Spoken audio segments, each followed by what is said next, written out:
Author's Class. Hello, everyone. Welcome back to Book Buzz, where we bring you the latest and greatest in the world of books. My name is Nick. I'll be your host today, and we have a very special guest, Eric Valdespino. We'll be talking about his book called The Last Alien Encounter. Eric, thank you so much for hopping on today. Very well. I do appreciate it. And, I'd like to, acknowledge a lot of my friends and family for supporting me in a way because, anytime somebody says, well, I'm going to write a book, a lot of people don't realize that it takes a lot of courage, number one, and number two, you have to stick with it. It's actually like painting. If you're an artist or want to be an artist, you have to envision something that you're going to paint or write. And, there's a start, there's a middle, and there's a finish. So I'm pretty well versed into understanding how to conjure up an idea for an interesting story. And I think I've created that with The Last Alien Encounter. Yeah. I've been working on that particular book for close to maybe 2.5, maybe 3 years. It took a lot of time to come up with a genre that I felt was going to be interesting. First of all, I don't necessarily like to read stories that are always where the aliens are the bad people and they come down here to invade us and we kill them off and they in turn come back later stronger, mightier, and they kill us off, that type of thing. Yeah. I'm sort of like the opposite of that. So, it started many years ago when I was much younger. I was writing different genres and different stories about spies, and I got hooked into writing about back in the Clovis era, where the Clovis Society came about in North America. And I envisioned a lot of Indians that, did their best to survive. And of course, we really don't know the history. We think we do. So the whole book really is a play off the beginning, I should say. The beginning cycle of this book was more or less written in regards to that nature of where we came from, who we are as people. And so I believe it's a very interesting concept. But go ahead and ask me anything you want to, and we'll go through each item if you like. Yeah. Well, for starters, I'm very intrigued as to what prompted you to write, such a heavily conceptual book, right? And so can you just tell me a little bit about your background and maybe how that influenced your interest in, let's say, alien encounters? I'm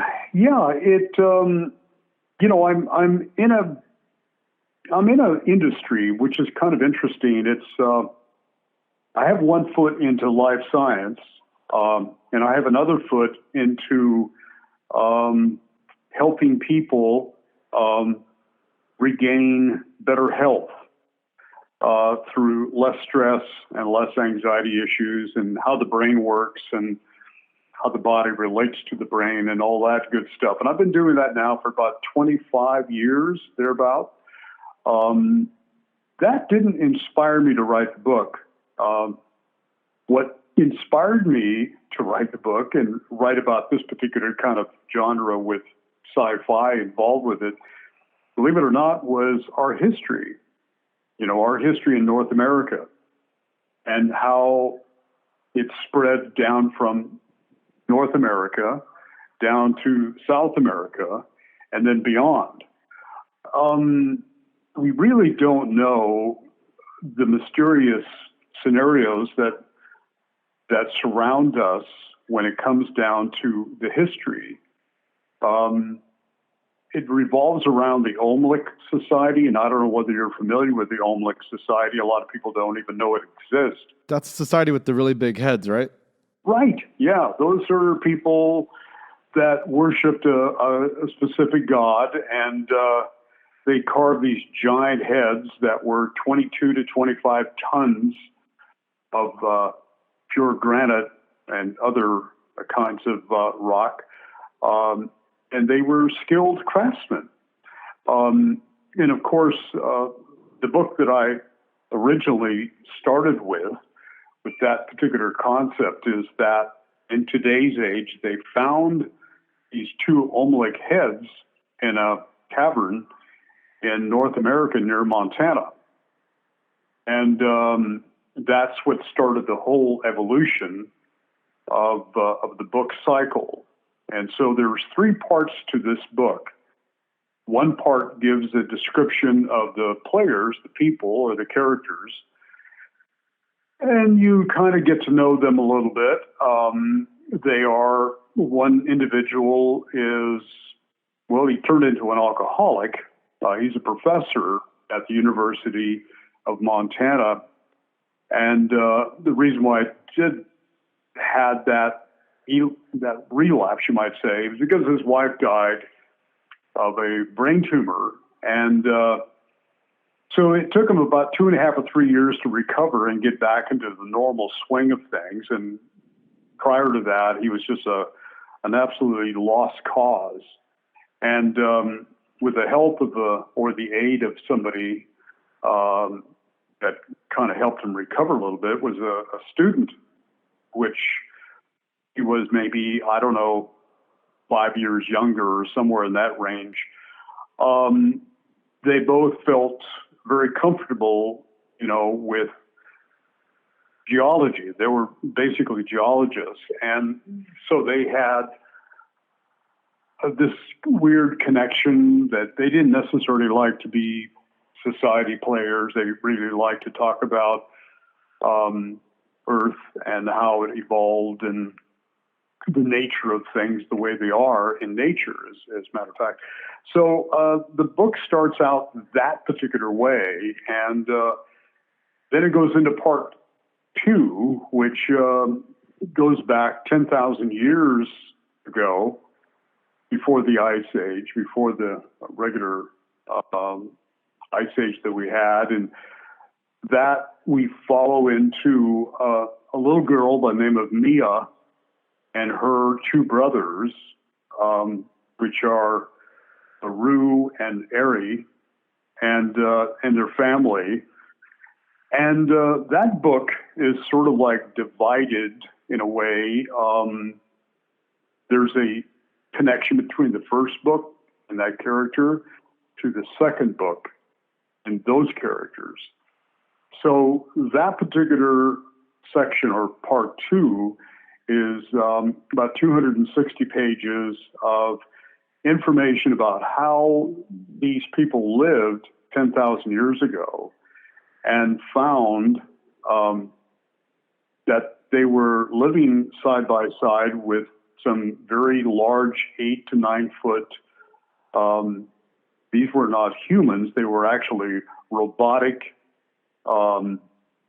futuristic miners, if you want to call them. And these miners were exposing a fuel source, and also was not only just a fuel source, but was the centerfold, you might say, to their society, which is a blue crystal.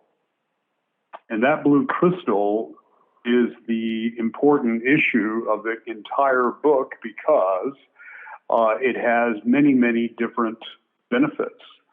One of them being that in its powder form, this particular blue crystal will actually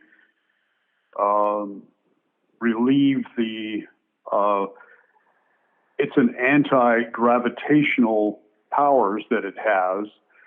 And the only thing you need to do is to know how to use it properly.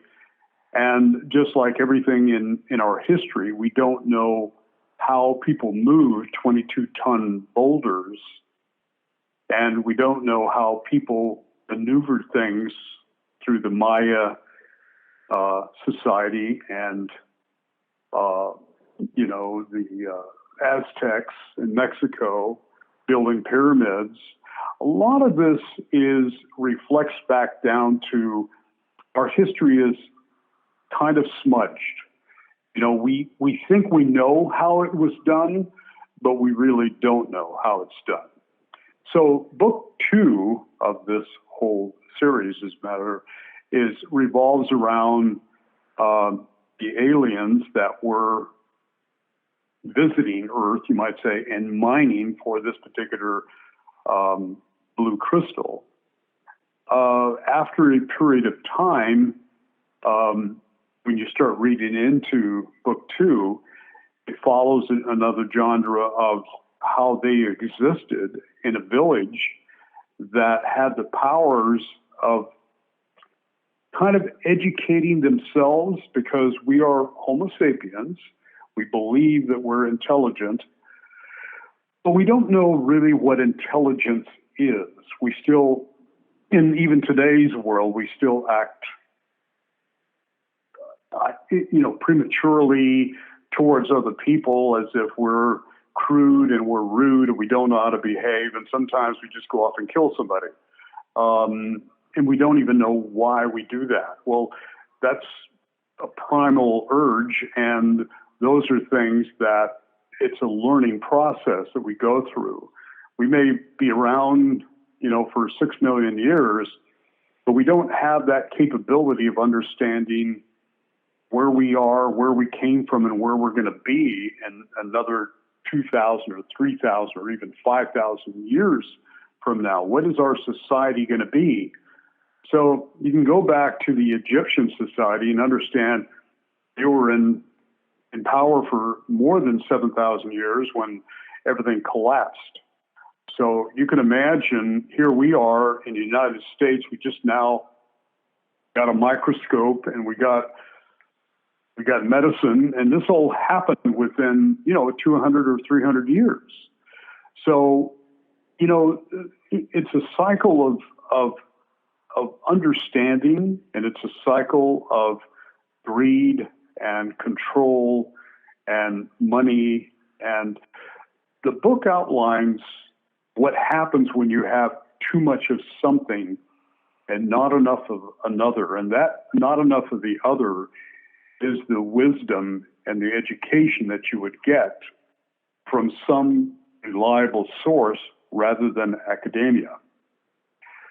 So I'm not kind of saying that academia is bad, but if you have the source to educate yourself through some kind of crystal memory that would be driven to you by a history that is involved with this blue crystal, and that's the story of part 2 book, is that they found that by being close to this blue crystal, not only would they use it for a multitude of things, but they didn't understand that at that time they were actually getting smarter by utilizing the resource that they had with the blue crystal.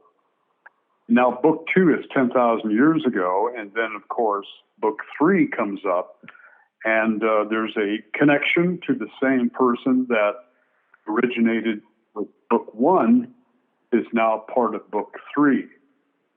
And that's kind of where we are. There's this huge division between people on Earth and the people who want to give us information about how to live a life that's a lot better, a lot simpler by using nature as opposed to using electromagnetic radiation to run our world, or process fuel to burn fuel, and you're basically polluting the world when you do that. So the blue crystal is a natural mineral that is here on this particular planet, given to us by these aliens, and they only want to make our world better by giving us the power of this blue crystal. So that's what the book is about. It has a interesting twist and turns, but I tried to write it to where it would be interesting, and that's why we have three different parts. And then when you finish reading the end of book 3, you're sort of like lost, because now you're introduced to a small child, 4 to 5 years old, who is coming back from the Ice Age into this new world that we're living in today. And he's also bringing in the concept of how to use the blue crystal for intelligent reasons. So the reason why this is all happening is because the aliens at this particular stage in their society had lived for 10, 15,000 years with intelligence. So they understood intelligence is just not knowing things, it's also wisdom. And by having that combination of intelligence and wisdom, you can blend a much, much better society rather than being influenced by academia of rules and regulations and how to be a leftist or a righty, whatever the professors prefer that you want to be involved with. Well, that's not real education. That's kind of brainwashing. So it's an open door, you might say, for people who read it, might get something out of it like that.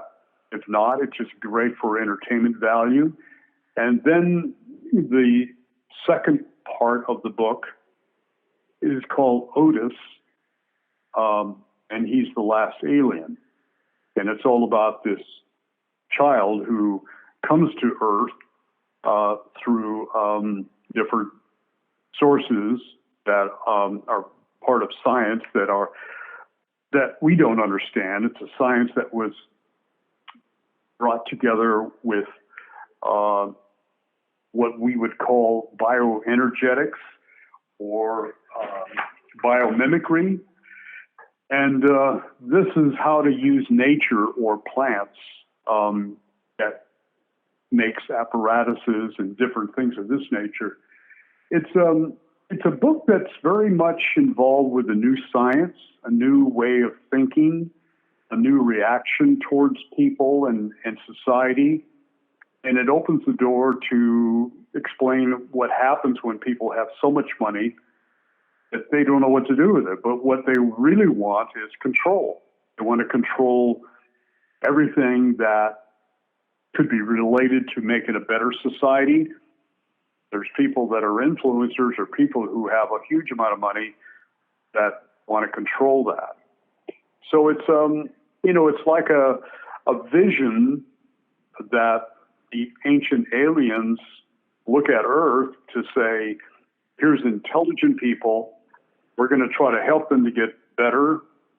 But at the same time, if they don't get better, they're just considered foolish life forms.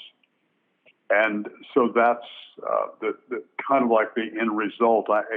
It's far more detailed than what I'm explaining, but it gives you a little bit of idea of how complex the book is, and it reads well. Every paragraph that I try to write it involves a thinking process, and you also get educated at the same time. So there's some real true facts in there about our history. There's also some truisms about science, and there's some truisms about, how we can use nature as a resource rather than just taking advantage of it and killing it off. So that's it, Nick. How do you feel about that? Well, no, that's definitely, a lot of information. But thank you for diving so deeply into that. I definitely still have a couple questions. For example, can you elaborate on the significance of, the blue crystals and that you said are left behind by the aliens? And can you just talk a little bit about its power? Can you tell me a little bit more about that? Or also like, Yeah, yeah. Go ahead. oh no, I was going to say also like, how did you develop the characters? Like for example, like the young girl who becomes the leader of the village and builds a great civilization. What's the symbolism to that? Those are like my two main questions that I had. Yeah. So let's take the idea of, first of all, why the blue crystal is even that important. Well, we as a society have always used, um, nature in a sense. We found that oil and crude oil burns and becomes power. And we use fusion energy to burn water to make steam, to power electricity. That's primarily it. I mean, we don't have that much else going on. I mean, we understand that all of this power can be weaponized and we can just blow ourselves up at the same time. Yeah. So if there were, I mean, you have to ask yourself, what if? And you have to ask yourself, what if there was intelligent life in a different galaxy that understood that part of nature is you have to live with nature symbiotically, because you can destroy yourself with power. And power basically is what controls all of us. You can make a lot of money when you have something that drives power, like electricity or an engine that burns. So what you end up with are large corporations that own the fuel. They own everything that we use. We become consumers as opposed to people. And again, I'm not claiming that capitalism is bad, but all I'm saying is that you have to look at our society compared to a what-if society that lived in a different planet. And they found that the resource of a grown crystal has more power and can suggest that you can use this power through different variations of knowing how to use it. So where the concept came up with is that what if we found a crystal that would mimic our computer chips?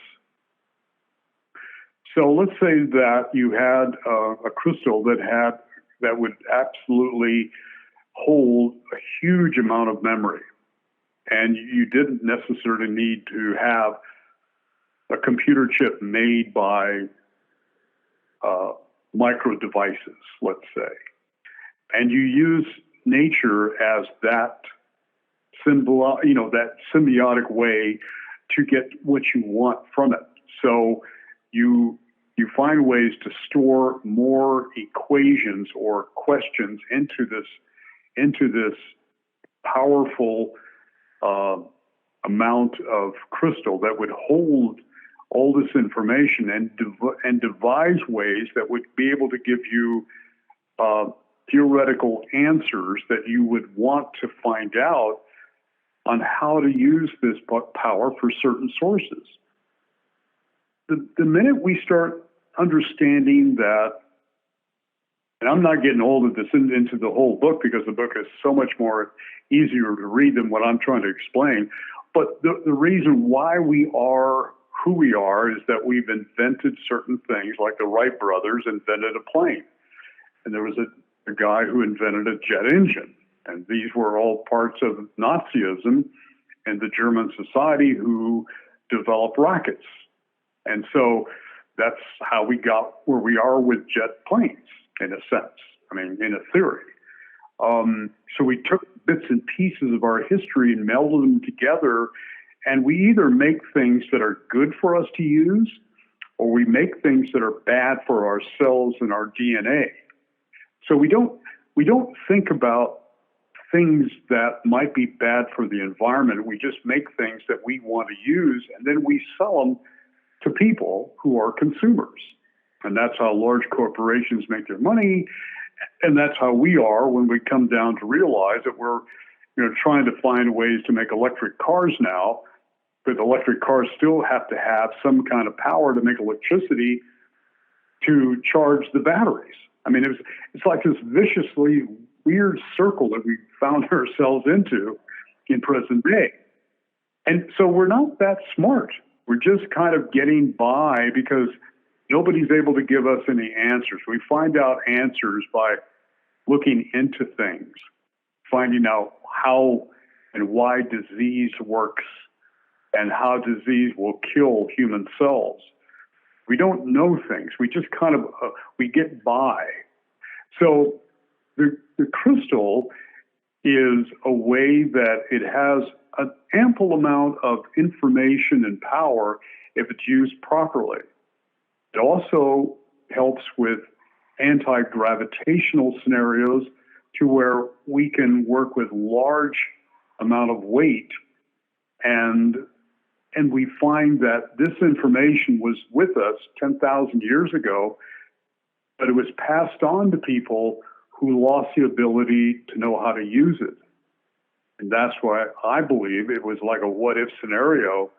What if that we had this information and it was lost in the translation year after year after year? So 5 or 10,000 years went by, and we lost the understanding of how to use this blue crystal. Again, this is a storyline. It's not what really happened. But you get the picture that we don't know enough and we don't understand our world enough to make it safe for us to use. We just use it, and we don't feel that there's a consequence. We feel that there's an end to a resource. Like, if we took up all the oil there is in the entire world, what would we do next? Somebody would say, well, we'd start burning lumber. That's smart, because then would be no more trees. You see what I'm saying? Yeah. So there's this unintelligent animal that is called a Homo sapien living on this little blue dot planet. And they think they got it all figured out, but the problem is they haven't got it figured out. And that's what the aliens see, that they're fumbling with different scenarios that are going to head in the wrong direction. They're going to annihilate themselves. And these people from another galaxy see this and see that, oh, wait a minute, they are intelligent in some fashion, but they don't get it 100%. So that's why that's why the blue crystal was left here, so it would adapt to the people who have some kind of intelligence to know how to use it for future societies that would govern into a proper way of a society, rather than trying to figure out ways that we're going to kill each other off because I'm a Jew or you're a Muslim, or you know what I'm saying? Yeah. It's all based upon idiotic behavior and illogical thinking sometimes, that we react to different things. So the book opens up a whole bunch of information about that, and it brings it into it very, very quietly, to where when you do read it, you start to read about something that could have been left here for us to use if we're smart enough to know how to use it. And then Otis, the last alien, gives direction to the people that he believes are intelligent people of the world, which is in Montana.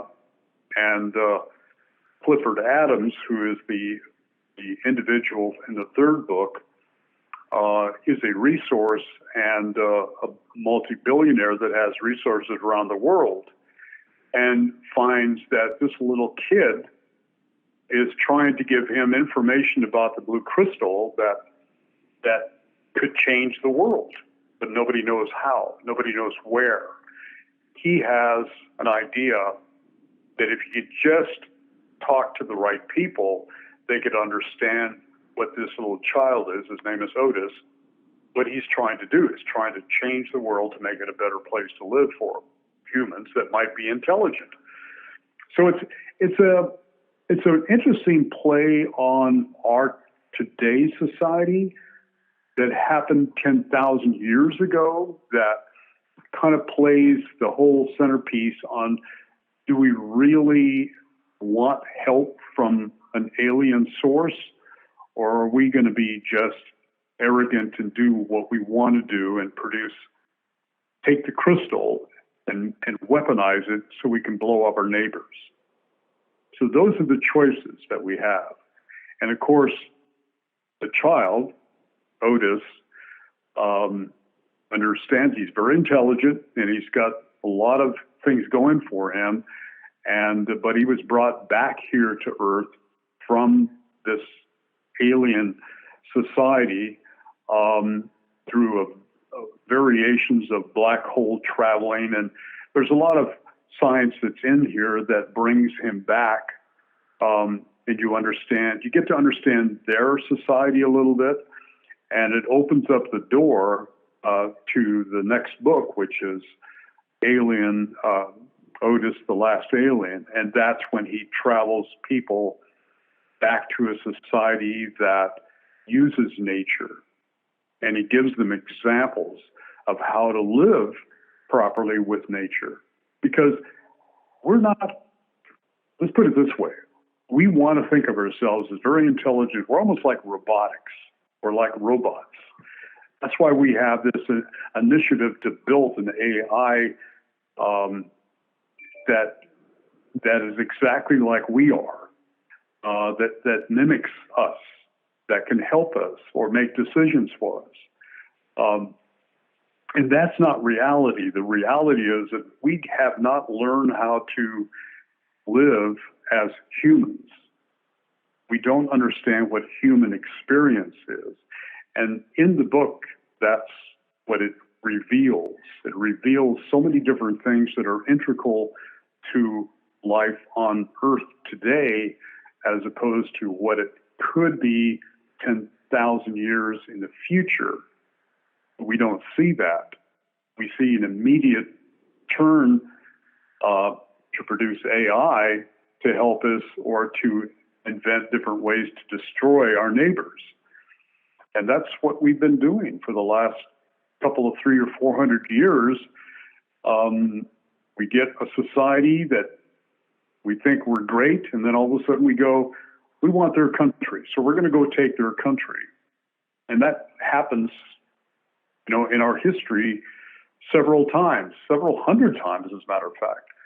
So, it's a history lesson, and again, it's a storyline that has many twists and turns with different characters. Each of the characters have got their own personalities. I tried to make the characters like what we're talking about, Mia. What startled me the most when I was reading up on a lot of history, that I found that there were a lot of women who were leaders, and a lot of people didn't know that. Everybody felt that, well, men are going to lead, women are just going to have children and clean up the house, more or less. But you go through history and you find that there were a lot of women leaders that were very strong-minded, very strong, and you couldn't get past them because they had answers for virtually anything, and they were well thought of. So that's why I picked this young girl. When she was younger, she was very strong, had two brothers, and she was the youngest. But she managed to take over the village of Ode that was run by an older wise man, Native American, if you want to call them, and he found the blue crystal, and that was 10,000 years ago. So he explained that if you're going to run Ode, you need to know about the blue crystal. And that's when he introduced the blue crystal in book 2 to Mia and the two brothers. And that book, by the way, has got a 5-star review from whoever read it, was saying, that's probably one of the best books, but it's part of the 3 books. So it's kind of hard to understand that I was convinced to break up one big book and to make it into 3 different books. And that's what I did. And of course, the second book to that is Otis the Last Alien, which gives you the final end of what happened. So it's a tricky book to read, but it's very interesting. You once you start with it, you really can't put it down. I got two daughter-in-laws that had no idea that I liked to write. So when I finished publishing the book, they were reluctant to give me any information that they had on what they thought of it, because they didn't want to make it sound like, well, my father-in-law likes to write books, but I don't think I'm going to like it. But the minute they started reading it, I mean, they all came back and they says, first time I've ever read a book that I really like. So there's a lot of things in there that keeps your motivation pretty much on track. For if you're anybody that has any kind of intelligence, you will get something out of it,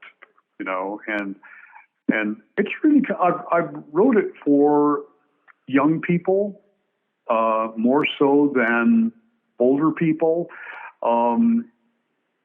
Books have to be interesting and they have to have a sense of reality. And this one does. It plays off each of the different books, but they're all integrated within themselves. The characters are interesting. The plot is really interesting. And the characters are very interesting. And I think that's one of the major developments when you start reading the book, that's what makes the book interesting, is you got so many different things going on. Plus you got a lot of history that's in there as well. So that's about where I'm at. One of the questions that I was kind of told to talk about was, where did I get my imagination from, or what inspired me, what books or movies inspired me, was actually Carl Sagan. Oh, interesting. Yeah, he was a guy that I admired when I was younger, and I watched all of the stories and films that he produced and made about the cosmos. I read his book several times.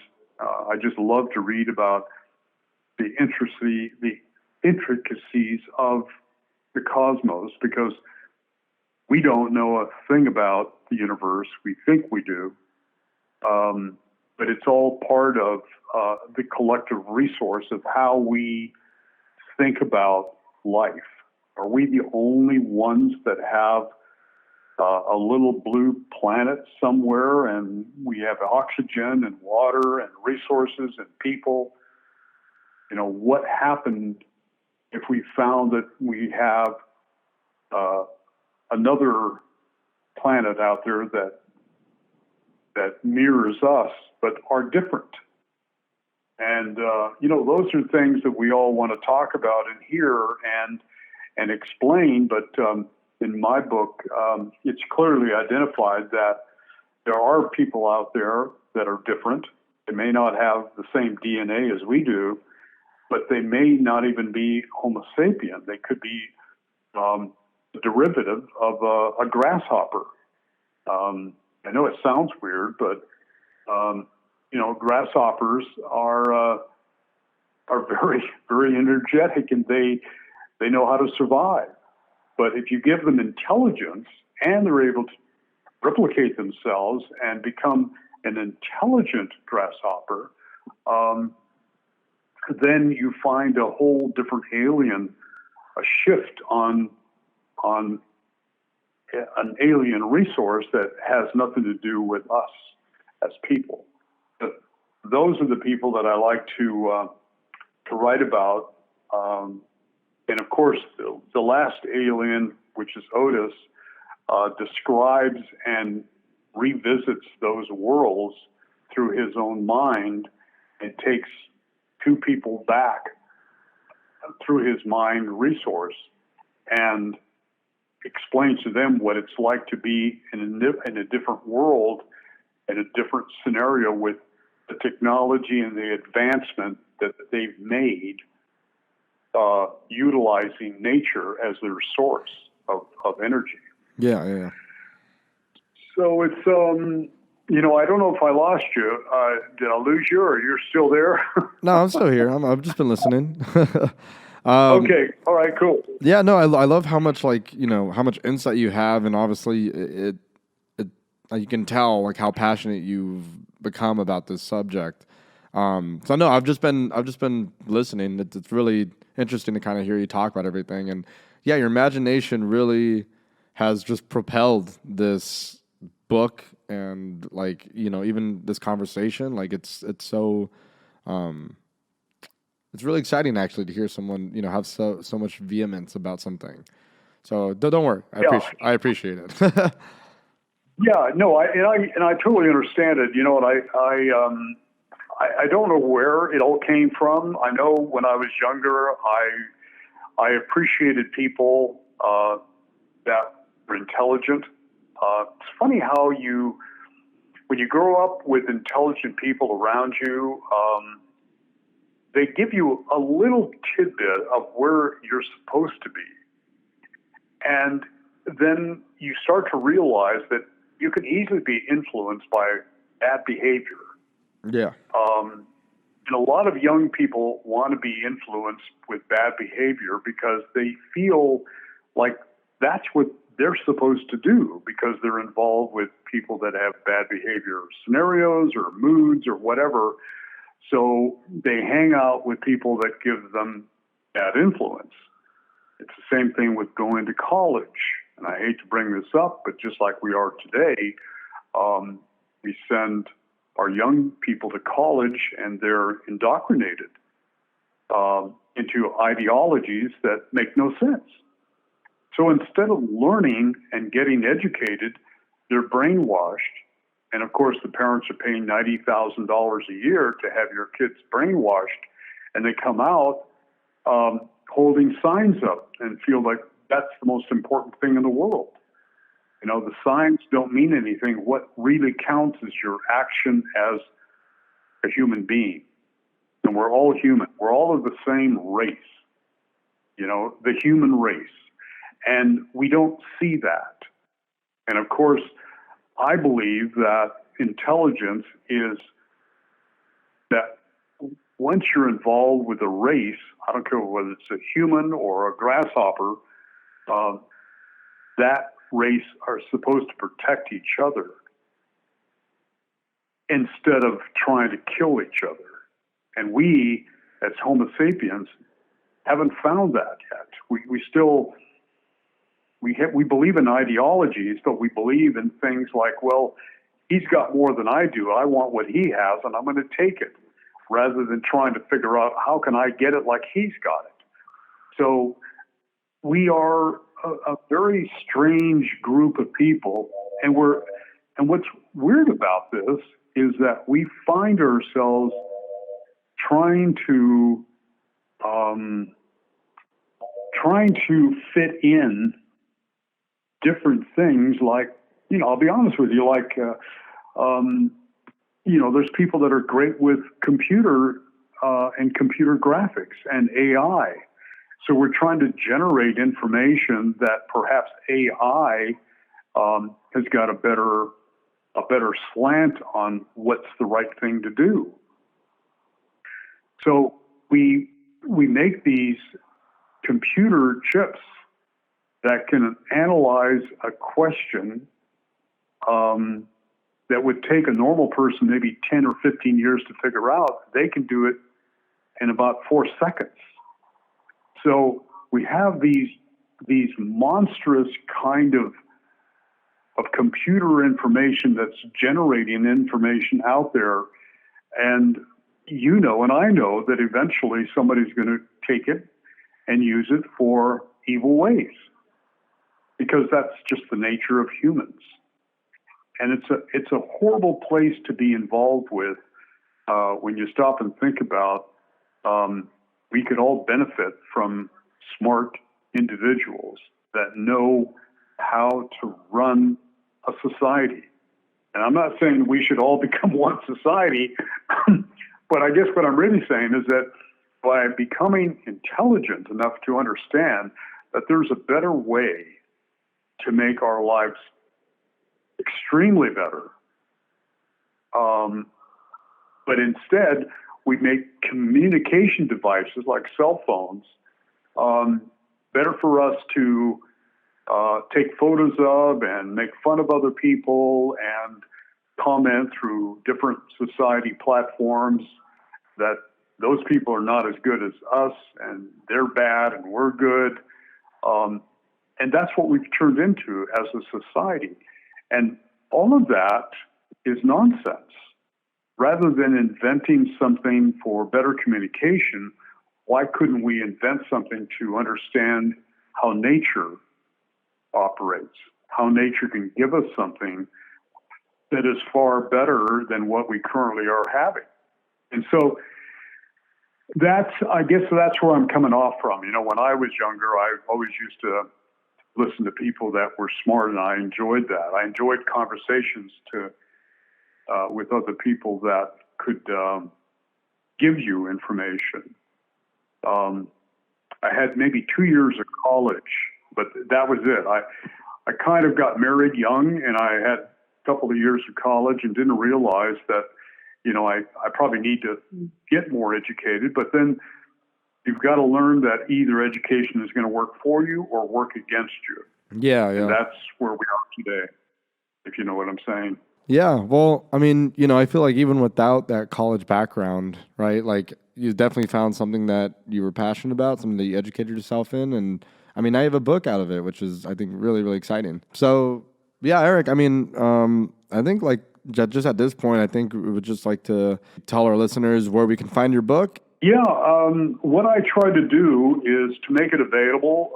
Obviously, it's on Amazon. But what I have is I have a website, and the website is